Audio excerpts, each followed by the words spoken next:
L'Actu Plus avec Frédéric Vion. Nous sommes aujourd'hui le lundi de Pâques. Ah oui. On se pose beaucoup de questions. Enfin, en tout cas, Frédéric a décidé d'éclairer votre lanterne puisque vous faites la grasse matinée. Alors, lundi de Pâques, pourquoi l'agneau? Pourquoi jour férié? Pourquoi les œufs? Pourquoi les cloches? Vous avez la réponse à toutes ces questions? D'abord, pourquoi c'est férié? Parce que Pâques est une fête chrétienne et qu'à peu près la moitié de nos jours fériés, c'est des fêtes chrétiennes. C'est pas n'importe quelle fête puisque c'est la plus importante du christianisme. Pâques, c'est tellement important que le lendemain, on a férié le lundi, le lendemain du dimanche de Pâques, pour avoir le temps de se reposer. Et si c'est la fête la plus importante, c'est parce que, regardez, elle commémore la résurrection de Jésus-Christ. Je vous rappelle l'histoire. Vers l'année 30 de notre ère, Jésus est arrêté à Jérusalem comme opposant politique. On suppose qu'il gênait les autorités de l'époque. Donc on lui fait un procès, il est condamné à mort, il est crucifié, c'est-à-dire cloué ou attaché sur une croix. Dans ces cas-là, on meurt par étouffement, Thierry, parce que c'est tellement pas naturel la position avec les bras écartés qu'on finit par ne plus arriver à respirer. Donc il meurt le vendredi, qu'on appelle dans la religion le vendredi saint, ça c'était vendredi dernier. Et le troisième jour, donc le dimanche de Pâques, c'était hier, selon les évangiles, il aurait ressuscité. On l'avait mis au tombeau et puis on découvre que le tombeau est vide, donc il aurait ressuscité, il serait revenu à la vie.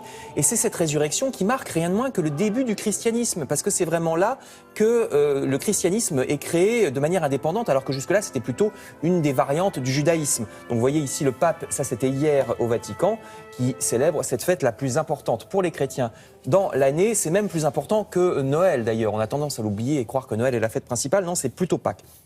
Les trois branches du christianisme fêtent Pâques. À peu près de la même manière, on a vu les catholiques, on va voir maintenant, regarder les protestants, chez eux c'est pareil, ils estiment que Jésus a ressuscité soit en chair ou en os, soit de manière spirituelle, mais enfin c'est à peu près le même principe. C'est la même chose également chez les orthodoxes, autre branche des chrétiens. Là il y a juste une nuance de date, parce que les orthodoxes ne comptent pas le calendrier comme les catholiques, donc il y a quelques semaines de décalage. Cette année ça tombera le 1er mai, Pâques pour les orthodoxes, mais c'est exactement la même fête. Par contre, attention, ne pas confondre, chez les juifs, la Pâque juive, ça n'a absolument rien à voir. On dit la Pâque au singulier pour distinguer. Pessa en hébreu, ça commémore la fuite des Hébreux d'Égypte lorsque les Juifs étaient persécutés en Égypte. Donc ça n'a absolument rien à voir. Pourquoi c'est le même nom?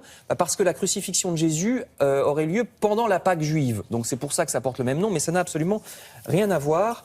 Je termine avec les symboles non religieux, les friandises, les chocolats. Par exemple, pourquoi a-t-on des œufs à Pâques? Parce que l'œuf est un symbole de vie qui recommence avec le printemps. L'œuf contient la vie. Vous savez que les fêtes religieuses, le plus souvent, sont calées sur des événements naturels, comme Noël, par exemple, au moment où les jours sont les plus courts, parce qu'on espère que la lumière va revenir.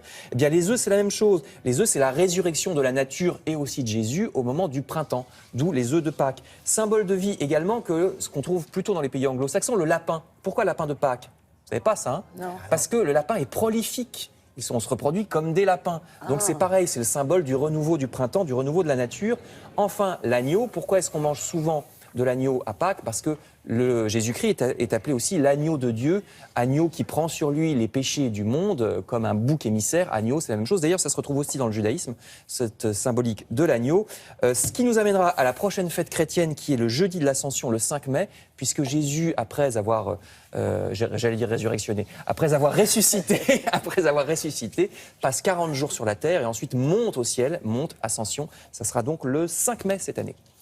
Merci beaucoup, Frédéric, pour ces précisions.